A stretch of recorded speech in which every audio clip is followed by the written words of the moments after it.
everybody, and welcome back to Blue Jays Today, everybody. Where today we're going to be going through all of the most recent Toronto Blue Jays off-season news, rumors, everything that is being talked about right now in the Toronto Blue Jays community, everybody.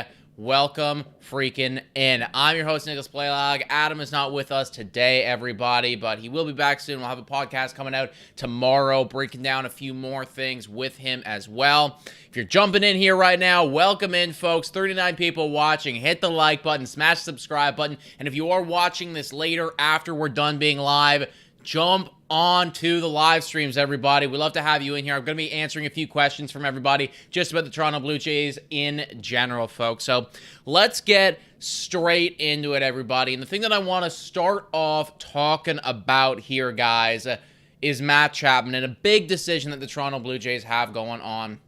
It's all got to do with figuring out the third base position. That is kind of where... That's where, the analysts and just Blue Jays media, it's really starting to look is what's going to happen with that third base bag, because when we figure that out, it's almost like a domino effect. You know, we got to know what the Toronto Blue Jays are intending on doing with Matt Chapman and what they're intending on doing with Whit Merrifield and even some of the other veterans, right, who are on those one-year deals and are going to be going into free agency. Are they going to be bringing them back? Are they not? Because that's the first domino. Once they decide what they're going to be doing there, that kind of sets the tone for the rest of the offseason as to where you're going to be looking in free agency, what are you going to be doing internally, what trades you're going to be making. So this is very important, right? And I think it's got the Blue Jays community very split, you know, because you got a few different options. You can bring back Matt Chapman. And as we know, everybody, Matt Chapman, he had a very polarizing season in the sense where it started out incredibly, and then it just started going downhill, folks. And by the time it was finished, I mean, I was, obviously watching the playoffs, and I was not excited having Matt Chapman come up to bat, and especially with a runner in scoring position, because we knew what that meant. A lot of the times that meant he was going to strike out, and that was just going to be, like a not profitable play for the Toronto Blue Jays at all, having Matt Chapman come up, right? So in April, yeah, you pay that guy $30 million a year, the guy that was playing in April, but I don't know if that's going to be the player that we get out of Matt Chapman. And I know, defensively speaking, he is absolutely a beast, everybody. Flashing over at the numbers here. I mean, like, he hits the ball extremely hard. The expected batting average, low, super duper low, but the outs above average, very high. And the Toronto Blue Jays, they prioritized defense this past offseason. They really wanted to have those strong defensive studs, and they got that in Matt Chapman. So as far as that's concerned, like, well done, that's great. But you saw the offensive numbers just really start to tick down as the season went on. And now they are faced with this decision as to, do we want to bring back this guy who has, by the way, come out and said that he is very interested in coming back to the Toronto Blue Jays. He has definitely come out and indicated that he would be interested in returning to the Toronto Blue Jays.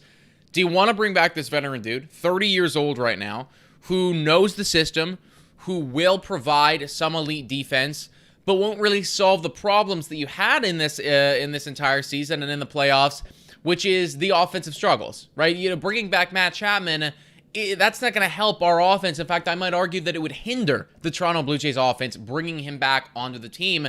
And if you're the Toronto Blue Jays, you really got to evaluate, well, is that the direction that we want to go in? Do we really want to stay the course with this guy, trust the defense, or is this the perfect opportunity to potentially look at some youth? And that brings us to the next and, maybe even the most probable option here, folks, which is to potentially promote someone internally. And this is the exciting part, guys, because even though there's a lot of risk in these prospects and nothing is guaranteed at all, I want to see Orelvis Martinez. I want to see Addison Barger. I want to see these guys. I want to see them at the major league level. I want to see what they are capable of doing. And I mean, you saw it this past season. Orelvis Martinez, for instance, I mean, in the minor leagues, 847 OPS, that's phenomenal, right? And the power is there. He's consistently hitting home runs all the time.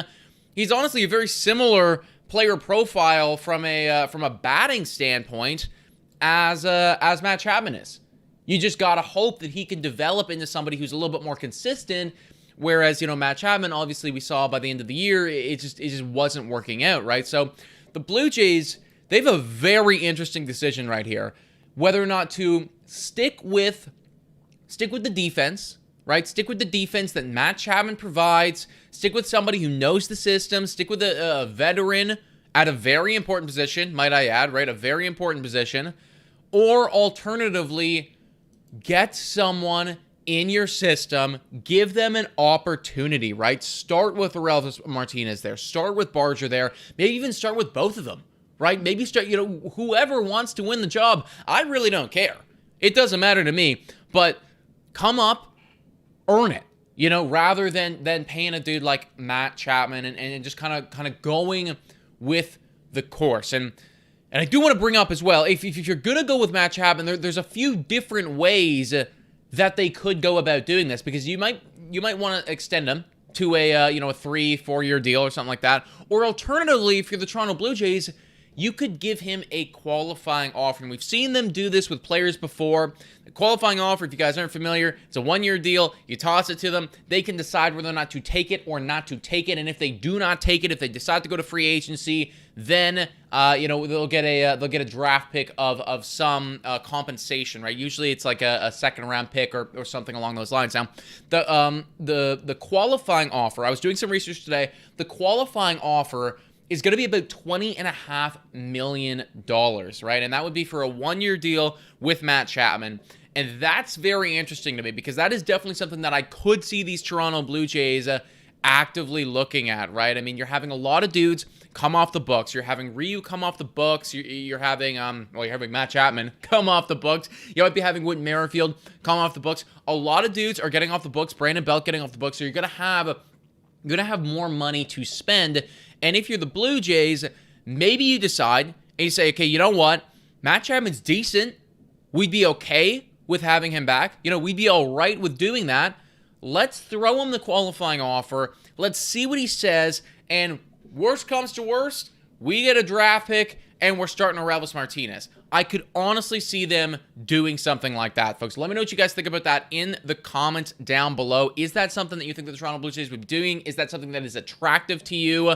The one thing that does worry me about that is, I mean, this sounds bad to say, but the fact that he might accept. It's like maybe Matt Chapman is looking at his numbers, right, and thinking to himself, Jesus, dude, sure, I'm incredible defensively, but I was striking out a crap load. Maybe I just take the $20.5 million, prove it some more, and then go into free agency. And frankly, if I'm offering him that, if I'm the Toronto Blue Jays and I'm offering that, I almost don't want him to accept. I want to get the draft pick, and I want to start Orelvis Martinez. And I think that's where I'm at mentally right now. It's like I know what Matt Chapman is. I don't think that he is the type of player that's going to bring the Toronto Blue Jays to the next level. I mean, if you can't do it in your contract year, right? If you can't do it in your contract year when you're given all the opportunities, when it's the second year in this team, in this system, so it's not like you just got traded here or anything like that. No, you knew that you were going to be a Toronto Blue Jay the entire freaking offseason, everything. You still couldn't really get it done in your contract year. I don't expect him to be getting it done in a qualifying offer year either, right? I would anticipate the numbers are probably going to be relatively similar to what they were this season, if not closer to what they were in the second half of the season, which was honestly pretty bad. So if I'm the Toronto Blue Jays and I give him that qualifying offer, part of me doesn't want him to accept. And it's going to be a big risk. It's going to be a big risk, and this is the biggest decision, I think, starting off for these Toronto Blue Jays, because you got to decide what, you got to set the table. Are we going to be a team in this offseason where we are going to be sticking with the veterans, signing these 1-year deals, all of that stuff, or are we going to turn over a new leaf right now and potentially look to bring up some of the internal prospects and decide to build our team like that? And this decision, even though it's one position and everything like that, it really does set the table for the entire offseason. Are the Toronto Blue Jays going to be a squad that's investing in their youth and investing in their developmental system, or are they going to do what we've seen them do in the past, which is go target a few one-year deals, maybe sign a few free agent hitters, something like that, and kind of roll with it that way, and this is the dilemma that they're in right now. They have to decide. If it was up to me, and I want to hear what you guys have to say in the chat, if it was up to me, I say go internally, man. I love what I've seen out of Orelvis Martinez. I love what I've seen out of Addison Barger. We had Addison Barger on the show. Shout out to Addison Barger for being an absolute freaking legend, dude. I want this dude in the MLB. And the MLB prospect, literally their prospect list, is saying he is MLB ready. They're saying that he's MLB ready. They're saying Orelvis Martinez is MLB ready. So if you're the Blue Jays and you decide to go the Matt Chapman extension route or Matt Chapman offer list or anything like that, then what are you going to do with these kids? Because they're MLB ready. They are ready to go. And I'm of the mentality that I think it's time. I think it is time to give them that chance and to roll with it. But we're going to have to monitor that relatively closely, everybody. That Matt Chapman decision is going to be pretty much the first decision that we see from these Toronto Blue Jays in this offseason. And that is why you're seeing right now a lot of different analysts and a lot of different articles evaluating what the Toronto Blue Jays are going to do at that third base position, because it's going to set the table a lot for what they're going to do in the remainder of the offseason. Similarly, this guy, Whit Merrifield, everybody, a pending Blue Jays free agent. He's already drawing interest around the league. And if you guys don't know, Whit Merrifield, I think he's got a club option, so the Toronto Blue Jays can decide whether or not they want to keep him or not keep him. And it's for $18 million for 1 year, everybody. $18 million for Whit Merrifield. And very similarly to Matt Chapman, right? Whit Merrifield was one of those guys where in April, in May, even in June, I think, everyone was like, screw it. Pay him the money. Bring him back. This dude's phenomenal. He was incredible, man. 2-hit Whit, batting above 300 for the longest time of the season, really carrying the squad. And then you just saw the dip.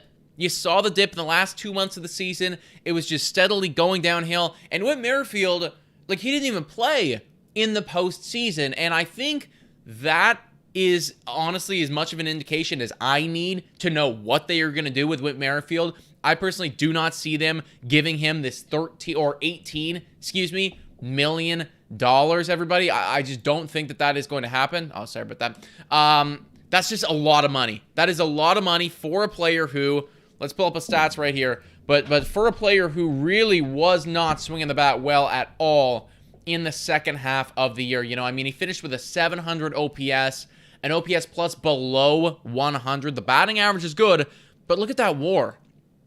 0.8 WAR for Whit Merrifield, everybody. That is not an $18 million a year player, That is definitely not an $18 million a year player. And yes, this free agency class, it's shallow.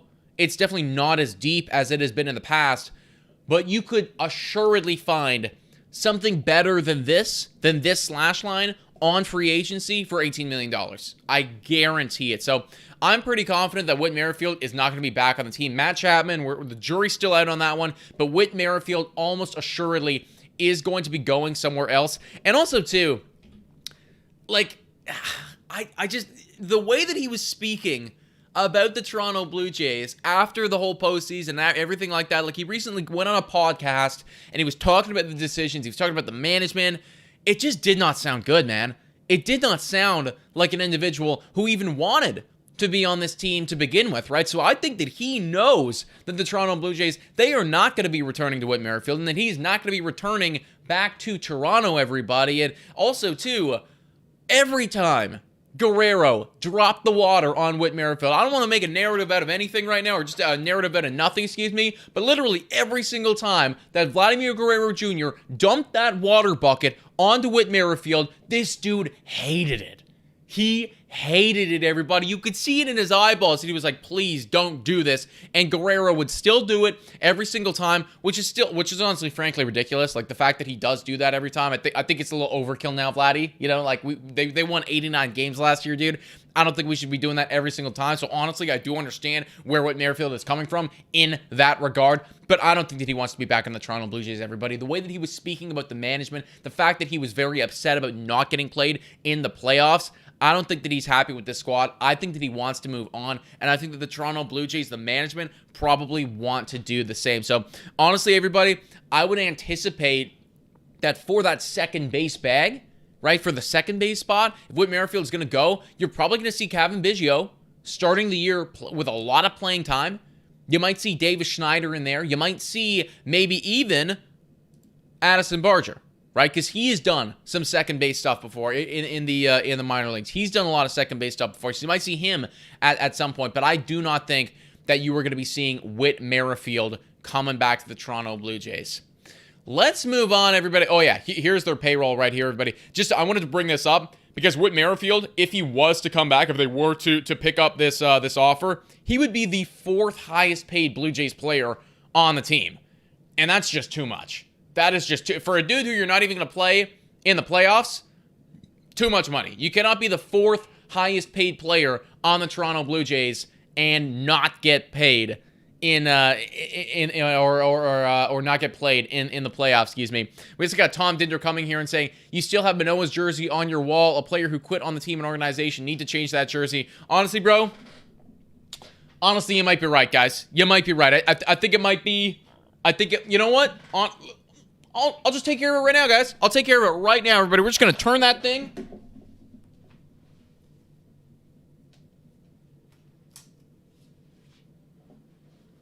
Never happened. Never happened, everybody. Never freaking happened. There you go, guys. Until he is back on the squad, and or not even back on the squad, but back like playing baseball and showing an interest in playing baseball and being on the Toronto Blue Jays, it is going to remain like that. When he does do that, and we think that he's kind of earned it, we can flip the jersey back, which honestly is a great segue, everybody, to bring me to the next thing that I wanted to talk about here, guys. Ricky Tiedemann. Ricky freaking Tiedemann, everybody. Whoo, man. This dude is putting in work right now. Alek Manoah, who? Excuse me, Alek Manoah, who? Ricky Tiedemann is the guy. He's leading Arizona Fall League right now in strikeouts following a strong outing, and you can see it right down here, everybody. Ricky Tiedemann putting in work. He had 5 Ks in 3 innings last night. He's pitched 13 innings, got a 2.77 ERA, a 35.3% K rate. That's stupid. That is so stupid, everybody. And I mean, Ricky Tiedemann, well, first off, as you guys know, there he is, right there at the top of the list for the Toronto Blue Jays, literally number 1 prospect for these Toronto Blue Jays. His ETA is 2024. That's next year, everybody. That is when the MLB expects him to come up to the major leagues. The dude's electric. The dude is absolutely phenomenal. And I know he had a bit of a rough year last year. If you can see it right here, at a 5.06 ERA in the minors. I know he had a bit of a rough year, but the analysts aren't worried. The scouts aren't worried. The analysts aren't worried. The coaches aren't worried. I'm not worried, everybody. Ricky Tiedemann, when you watch this guy play and just look at his highlights, I highly encourage you guys to go on Twitter and just look up Ricky Tiedemann. You'll probably see a few highlights of him striking some people out in this fall league. I highly encourage you guys to do that because the sequencing, the stuff that he has, it is phenomenal. And I don't want to go too crazy here because, yeah, I mean, like, I went a little crazy with Alek Manoah. I think we all went a little crazy with Alek Manoah. Look at how that's turning out. I mean, I still remember when Blue Jays fans, us included, were hopping on a Nate Pearson's train saying, oh my God, the stuff's incredible. This guy's going to be the next, he's going to be the next ace. He's going to be the next Garrett Cole. He's going to blow everybody away. Clearly that hasn't turned out so far, right? So there's still a lot of work to do for Ricky Tiedemann. But right now, everybody, I think he is earning himself, I don't know if I want to say a rotation spot to start the year next year, but he's earning himself a look. You know, he is earning himself a look right now, folks. And this is what the Toronto Blue Jays need. They need a guy like Ricky Tiedemann to come in and to be that Alek Manoah role, right? If Alek Manoah isn't going to be the guy, if we've already seen the peak of Alek Manoah, you need to have somebody come in, somebody who is homegrown, who you don't have to pay a crap load of money to, who can come in and who can pitch, right? Because if you look over this Toronto Blue Jays, if you look over at our at the payroll, look at the most highest paid players right now. You got Gausman, you got Bassett, you got Barrios, you got Kikuchi. They're all up there, everybody. The rotation is getting so much money right now, which is phenomenal. I'm very happy that the Toronto Blue Jays have decided to invest in the rotation. But there needs to be somebody who comes in, who plays a prominent role, who isn't getting paid $24, $22 million a year. There needs to be that guy. And Ricky Tiedemann, he's got the capability. He has got the capability. He's 21 years old. MLB is thinking that he is going to be ready to take that next step next season. And I couldn't be more excited, everybody. I really could not be more excited. I'm thinking that this offseason, it's going to be based a lot around these guys. Tiedemann, Martinez, Barger, right? These are the guys. All these dudes, they're ready to come up. You know, they are ready to come up right now. Jimenez, ready to come up. You know, these are all guys in the top 6 of the Toronto Blue Jays prospect list. You know, and you still have young guys like Schneider, who were impressing, right? Like Horwitz, and you want to give Horwitz an opportunity to do some stuff, right? He's down here as well. He is MLB ready at this point. You know, this offseason from the Toronto Blue Jays, even though the management has come out and said that they want to spend similarly to the previous years. Even though they've come out and said that, and I'm sure that they're going to be active in some capacity in the free agent market. They're definitely going to be. But I think that the prospects from these Toronto Blue Jays, they might dominate this offseason, guys. And the narratives of what this team decides to do, it might be centered a lot on these Toronto Blue Jays prospects, everybody. Those are my thoughts right there. Shout out and thank you to the 127 people that are watching this live right now. If you guys haven't already done so, please hit that like button. Everybody smash the subscribe button. This is actually where I'm going to cut it off for the rewatchers right now. So if you're not live right now, then you're going to miss this next section. I'm just going to talk with these dudes right here, do some Q&A, answer some Blue Jays questions. But everybody, thank you so much for coming in, tuning in, watching along, and I will catch you next time.